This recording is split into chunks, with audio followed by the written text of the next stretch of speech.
जय गुरुदेव। मैं माफ़ी चाहूँगी, कल मैं 8वां भाग नहीं बोल पाई, आज बोलूँगी। तो शुरू करें हिंदी अर्थ सहित सुंदरकांड का 8वां भाग। चलिए।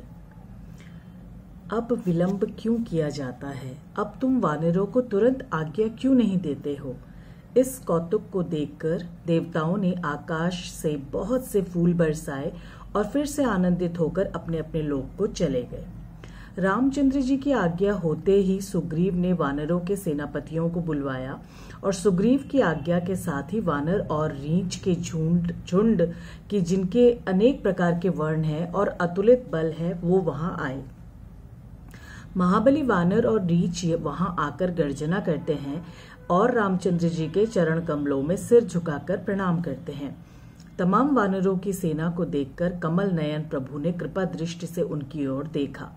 प्रभु की कृपा दृष्टि पड़ते ही तमाम वानर रघुनाथ जी के कृपाल बल को पाकर ऐसे बली और बड़े हो गए कि मानो पक्ष सहित पहाड़ ही तो नहीं है।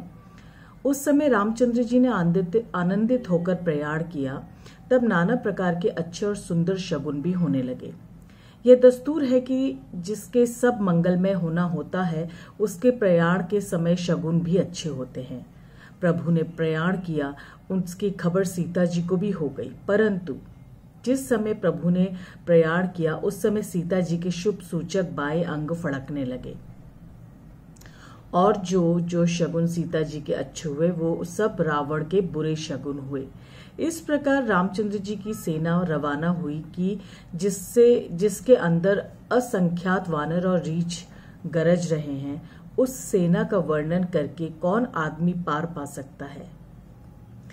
जिनके नख की तो शस्त्र हैं, पर्वत व वृक्ष हाथों में हैं और इच्छाधारी वानर और रीछ आकाश में कूदते हैं, आकाश मार्ग होकर सेना के बीच जा रहे हैं। वानर व रीछ मार्ग में जाते हुए सिंहनाद कर रहे हैं, जिससे दिग्गज हाथी डगमगाते हैं और चित्कार करते हैं। जब रामचंद्र जी ने प्रयाण किया तब दिग्गज चिंघाड़ने लगे, पृथ्वी डगमगाने लगी, पर्वत कांपने लगे, समुद्र खड़बड़ा गए। सूर्य आनंदित हुआ कि हमारे वंश में दुष्टों को दंड देने वाला पैदा हुआ। देवता, मुनि, नाग व किन्नर ये सब मन में हर्षित हुए कि अब हमारे दुख टल गए। वानर विकट रीति से कटकटा रहे थे। कोटयान कोट बहुत से भट्ट इधर उधर दौड़ रहे हैं और रामचंद्र जी के गुणगानों को गा रहे हैं कि हे प्रबल प्रताप वाले राम, आपकी जय हो। उस सेना के अपार भार को स्वयं सह नहीं सकते, जिससे बारंबार मोहित होते हैं और अपने दांतों से बार बार कमठ की कठोर पीड़ को पकड़े रहते हैं।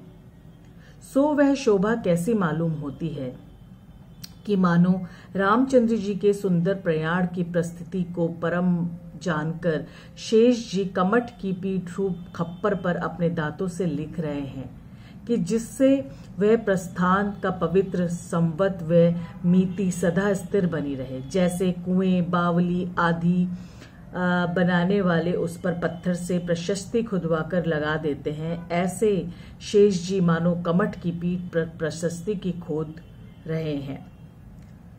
कृपा के भंडार श्री रामचंद्र जी इस तरह जाकर समुद्र के किनारे पर उतरे। वह वीर, रीछ और वानर जहां तहां बहुत से फल खाने लगे।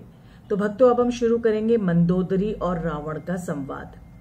जब से हनुमान लंका को जलाकर चले गए, तब से वहां राक्षस लोग शंका सहित रहने लगे और अपने अपने घरों में सब विचार करने लगे कि अब राक्षस कुल बचने वाला नहीं है। हम लोग जिसके दूध के बल को भी कह नहीं सकते, उसके आने पर फिर पुर का भला कैसे हो सकेगा। नगर के लोगों की ऐसी अति भय सहित वाणी सुनकर मंदोदरी अपने मन में बहुत घबराई और एकांत में आकर हाथ जोड़कर पति के चरणों में गिरकर नीति के रस से भरे हुए ये वचन बोली कि हे कांत, हरि भगवान से जो आपके वैरभाव है उसे छोड़ दीजिए। मैं जो आपसे कहती हूँ वह आपको अत्यंत हितकारी है, सो इसको अपने चित्त में धारण कीजिए। भला अब उसके दूध के काम को तो देखा ही कि जिसका नाम लेने से राक्षसियों के गर्भ गिर जाते हैं। इसलिए हे कांत, मेरा कहना तो ये है कि जो आप अपना भला चाहो, अपने मंत्रियों को बुलाकर उनके साथ उनकी स्त्रियों को भेज दीजिए। जैसे शीत ऋतु अर्थात शिशिर ऋतु की रात्रि आने से कमलों के वन का नाश हो जाता है, ऐसे तुम्हारे कूल रूप कमल वन का संहार करने के लिए यह सीता शिशिर ऋतु की रात्रि के समान आई है। हे नाथ सुनो, सीता को बिना देने के तो चाहे महादेव और ब्रह्मा जी भले कुछ उपाय क्यों ना क्यों, पर उससे आपका हित नहीं होगा। हे नाथ, रामचंद्र जी के बाण तो सर्पों के गण के समान है और राक्षस समूह मेढक के झुंड के समान है, सो वे इनका संहार नहीं करते। इससे पहले पहले आप यत्न करो और जिस बात का हट पकड़ा रखा है उसको छोड़ने का उपाय करो। कवि कहता है कि वो सठ मंदोदरी की यह वाणी सुनकर हंसा, क्योंकि उसके अभिमान को तमाम संसार जानता है, और बोला कि हे जगत में जो ये बात कही जाती है कि स्त्री का स्वभाव डरपोक होता है, सो ये बात सच्ची है और इसी से तेरा मन मंगल की बात में अमंगल समझता है। रावण बोला, अब वानरों की सेना यहाँ आवेगी तो क्या बिचारी ये जीती रह सकेगी, क्योंकि राक्षस उसको आते ही खा जाएंगे। जिसकी त्रास के मारे लोकपाल कांपते हैं, उसकी स्त्री का भय होना, यह तो एक बड़ी हंसी की बात है।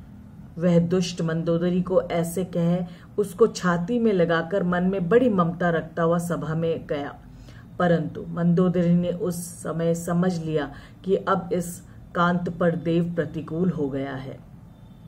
रावण सभा में जाकर बैठा, वहां ऐसी खबर आई कि वह सेना समुद्र के उस पार आ गई है। तब रावण ने सब मंत्रियों से पूछा कि तुम अपना अपना जो योग मत हो वह कहो। तब वह सब मंत्री हंसे और चुपचाप रह गए। फिर बोले कि हे नाथ, जब आपने देवता और दैत्यों को जीता उसमें भी आपको श्रम नहीं हुआ, तो मनुष्य और वानर तो कितो बात ही क्या है।